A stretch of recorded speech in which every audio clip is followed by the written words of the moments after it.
Hello, my name is Allison Carmen, and welcome to my podcast, 10 Minutes to Less Suffering. A few weeks ago, I discussed a medical issue I was having and about how people suffer differently and for different things. I cited a Viktor Frankl quote: "A man's suffering is similar to the behavior of gas. If a certain quantity of gas is pumped into an empty chamber, it will fill the chamber completely and evenly, no matter how big the chamber. Therefore, the size of human suffering is absolutely relative." My point about bringing up the quote is that we all have different suffering in our lives. And there's no point in comparing, I have bigger suffering, you have less suffering, because suffering just fills up the chamber.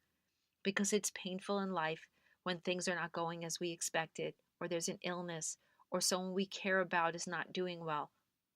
And the reason why I bring this topic up again is several listeners wrote me after my podcast, wanting to discuss more about the idea of suffering. Some people wrote me that what they were feeling made them feel isolated, that they didn't believe that other people suffered the way that they suffered, and they wanted to find ways to suffer less. Interestingly, I named this podcast 10 Minutes to Less Suffering. And the reason why I picked that name is because everybody has suffering in their life. And my hope was this podcast would alleviate suffering in some areas of your life, or maybe all areas of your life. But the truth is, there are a lot of things that we cannot control in this lifetime, a lot of things that happen that create suffering. But I think there are two ideas about suffering that make us suffer even more. And one idea is that we're the only one who suffers. I have so many clients that come to me and tell me about a problem that they might have at work, how stressed they are, how overworked they feel. And they look around the office and they think that everybody is okay, everybody's balanced, everybody's doing a good job, but they just can't handle it. And what I've learned over time, yes, sometimes there's somebody who's more sensitive than everybody else in the room. But if you're feeling overworked, there's a good chance that the guy next to you is feeling overworked and the woman down the hall is feeling overworked. And although this doesn't change the suffering of being overworked, it does allow you to see that it's not just you. There's something about believing you're the only one that's suffering that makes it worse. It's almost as if we turn the suffering on ourselves. We think we're not good enough. We think that we're not capable, that there's something different about us. There's something about who we are that created this suffering. Or there's something so weak inside of us that we can't handle this suffering. Because we think that this problem we're having is about us. And sometimes the problem that we're having is not based on the inside. It's actually an outside event that's actually happening to us that's creating suffering in our lives. So we have to be really clear where the suffering is coming from. Yes, sometimes there's suffering that we have and it's based on our perception. We have a perception of a situation. We could be having a problem with somebody and we could be overly neurotic. We could think too much. We could be obsessive. We could be negative. And these are thoughts that we're having based on a situation. And we could choose to think differently and alleviate our suffering. But we also need to acknowledge when real suffering is happening in our lives and recognize there's a good chance we're not the only ones suffering in the situation.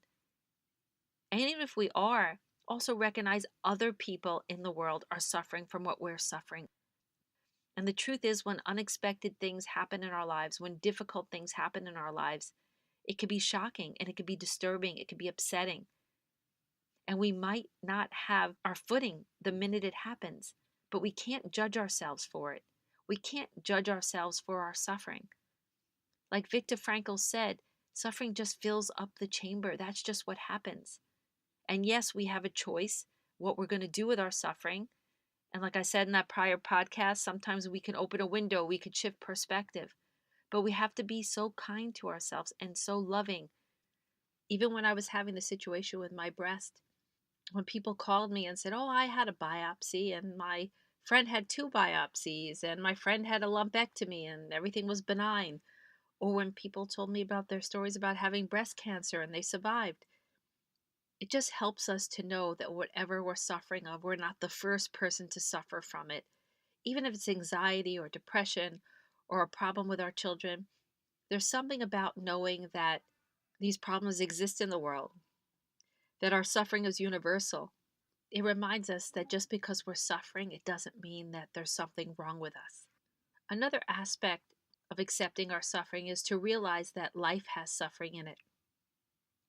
I know I told this story before, but I actually believed that I was going to get to a point in my life where I was going to have no more suffering. I thought all my fears and worries were because I hadn't accomplished what I wanted in my life. And when I became an attorney and I got that great job, I was just going to have no more suffering. But I've come to realize that just because there's suffering doesn't mean there can't be happiness in your life. I think I actually believed that one day everything would just be okay. And then you find when your work life gets great, you could have a personal issue with your health. Or if your health is great, you could have an issue with your relationship. It's just everything always keeps moving. And it's not that we shouldn't try all these great techniques like maybe and gratitude and perspective and acceptance, because everything helps and it widens the scope and it alleviates a lot of the pain. But we can't live our lives running from it, because what happens if we're so afraid of suffering, or we're so afraid we will suffer, we won't make the choices that we want in our lives. We won't live our best life because we'll always be protecting something. And the truth is, as much as you want to protect everything in your life, often the thing that you least expect knocks you off your feet. But just because you get knocked off your feet and you're suffering doesn't mean there can't be joy, and doesn't mean that life won't change, because we know life changes, because life has maybe. And whatever we're experiencing at any given time, maybe it's good, maybe it'll get better, maybe we could find a way to accept it and still be okay, or maybe there's something left in the moment for us to experience. Life always offers us something other than our suffering. It's just sometimes our suffering takes over. But if we could shift our relationship with suffering and see that suffering comes and goes. It's funny, we're more aware that joy comes and goes than we are suffering comes and goes. It's just a part of life. It's an adjustment to any situation. And yes, the more open-hearted we are, the less expectations we have, the more we commit to being present, all of that changes. And I know I've shared this quote before by Thich Nhat Hanh. The seed of suffering in you may be strong, but don't wait until you have no more suffering before allowing yourself to be happy. And that's what a lot of us do. We think like, oh, I will be happy when my daughter goes to college. Oh, I'll be happy when I get that raise. I'll be happy when I launch my business. But we don't realize that those things can have suffering in them too. With your daughter, first you had, I want her to get her into good college suffering. And then she's in college and you might have, my daughter needs to get a good job suffering. With your business, if you didn't have clients at the time, you have no client suffering, and then your business grows and you have client suffering. So suffering will always come and go, and we shouldn't be afraid of it. In fact, even we should acknowledge it and realize it's just something that's happening. It is something that we're feeling, but it doesn't mean it's going to last forever. And we shouldn't be afraid to live our life because it could lead to suffering. We shouldn't avoid relationships, avoid new challenges, avoid new jobs, because maybe living our best life includes some suffering. Again, the situation with my breast, that I suffered. I was in pain, and I was in maybe, and I was in gratitude, but there were painful moments. I had physical pain from the procedures. I didn't want to be sick, and that created fear and suffering, even though I realized I didn't know what was going to happen. And if your heart breaks and you don't want to get involved with somebody new because of all the suffering you had, but there's no guarantee if you stay alone, there won't be worse suffering for another reason.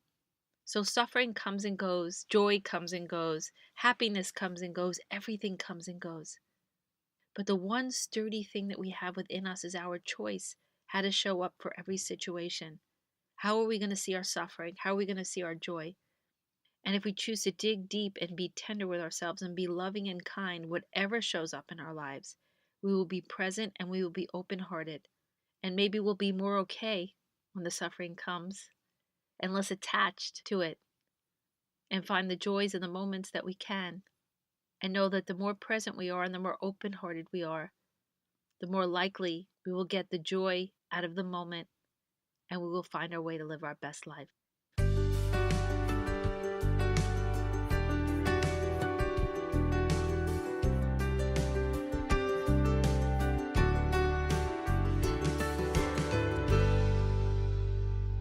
Thank you for listening to this podcast. If you'd like to read my book, The Gift of Maybe, it's available at all major bookstores and online retailers. If you'd like to get in touch with me, you can email me at allison@allisoncarmen.com. And if you like this podcast, that would be great if you could leave a review on iTunes.